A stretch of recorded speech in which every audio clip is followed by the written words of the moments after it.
Just sit right back and you'll hear a tale of a fateful trip that started from a tropic port aboard this tiny ship.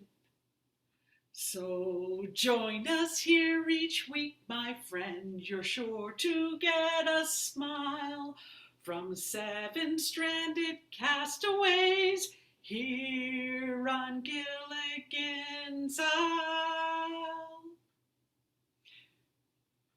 Many of you recognize that song as the theme song from the very silly 1960s TV show called Gilligan's Island. In it, 7 people boarded a boat called the SS Minnow for a 3-hour tour, but end up getting shipwrecked on an uncharted island, not to be rescued for season after season.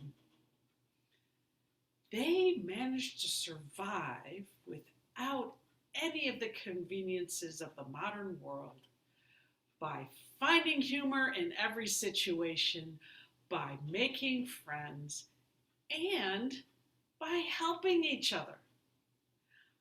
Upon reflection on my growth during the completion of my effective coaching pathway, I realized I was successful in completing all of the required speeches by growing in those same 3 areas.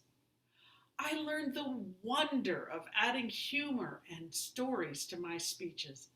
I grew by making friends, and I realized the power of mentorship.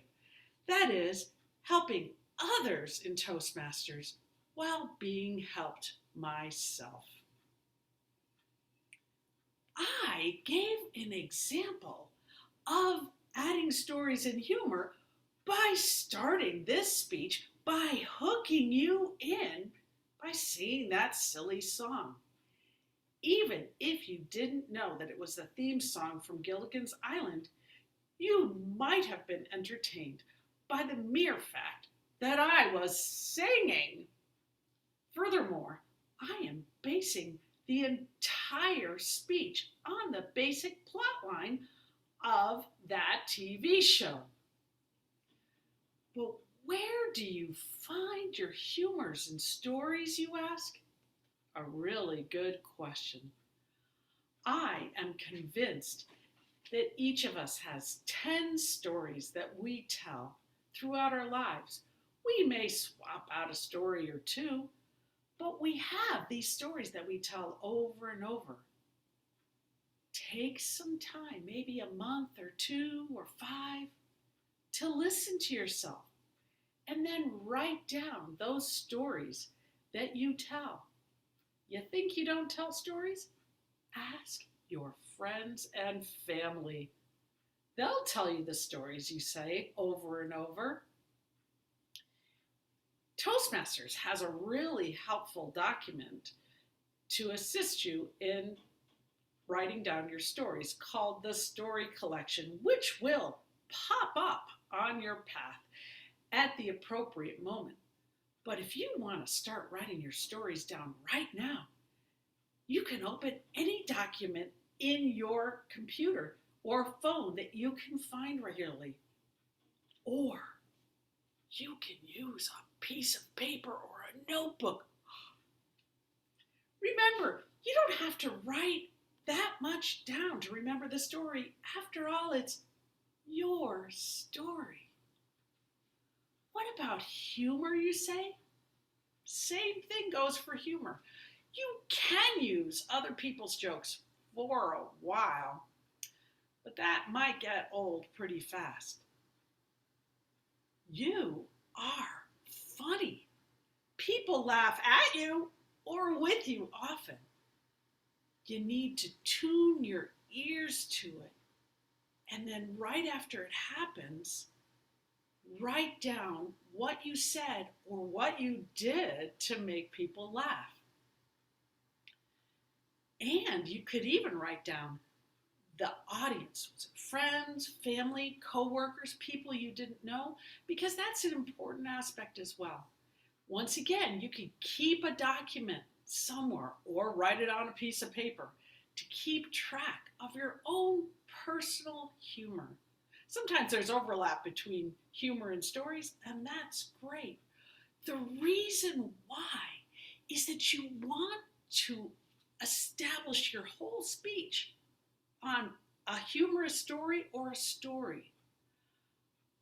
I like to think of my story as the tree, and my points, 3 points, because humans think best in threes, and that's all we can remember, are the decorations on the tree.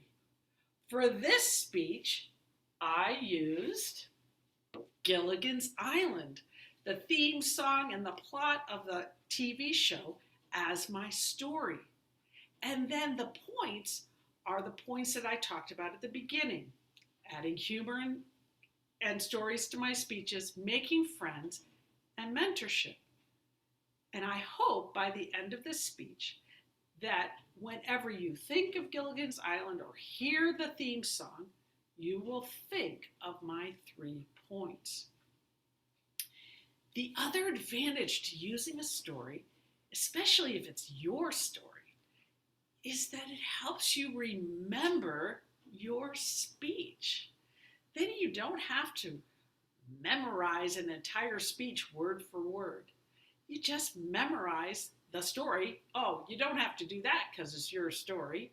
And you memorize the 3 points that you want to add to it.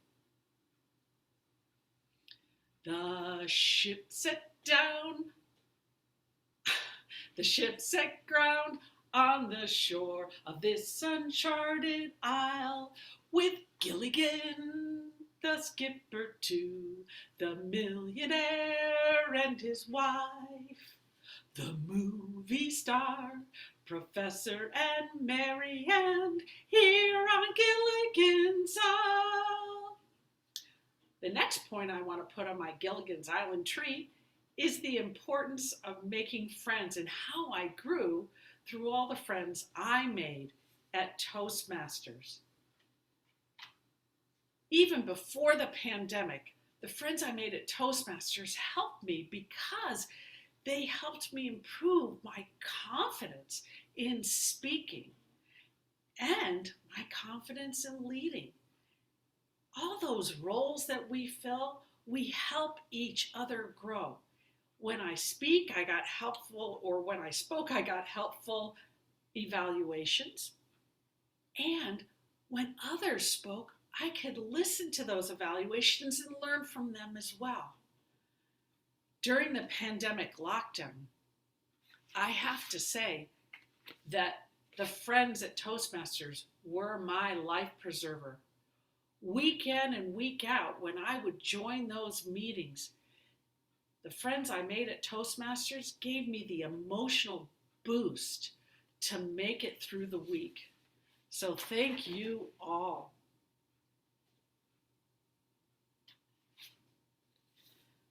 The weather started getting rough. The tiny ship was tossed. If not for the courage of the fearless crew, the minnow would be lost. The minnow would be lost.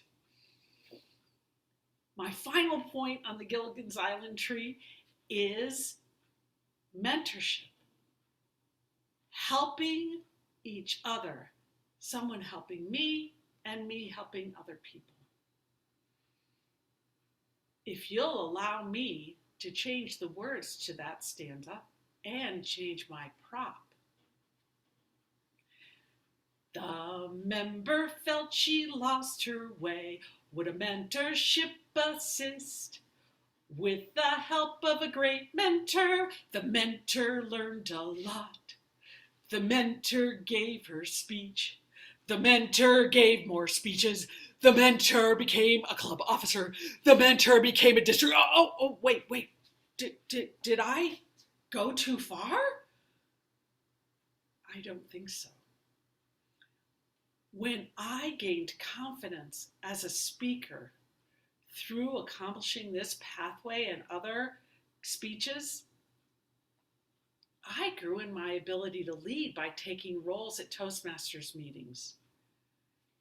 In Toastmasters, we don't recruit leaders. We grow leaders. It's a brilliant program, and I have benefited so much from being mentored by people. That means I am a mentee or a protege. So much so that those mentors said, hey, you have the ability, the tools to mentor others. I do. And then I mentored others. I benefited so much from both being mentored and mentoring others. And I realized that it's a two-way street. I learned from both my mentors and the proteges I mentor. It's wonderful. Just like I learned in a Toastmasters meeting from each role I take, I also learn from being mentored or mentoring others. As a result of Gilligan's Island and completing my effective coaching path, I realized and grew in the importance of adding stories and humor to my speeches, making friends, and I grew to learn the power of mentorship. If you'll allow me a final change stanza to the Gilligan's Island theme song. So join us here each week, my friend. You're sure to get a smile from 20-odd club members here at Toastmasters.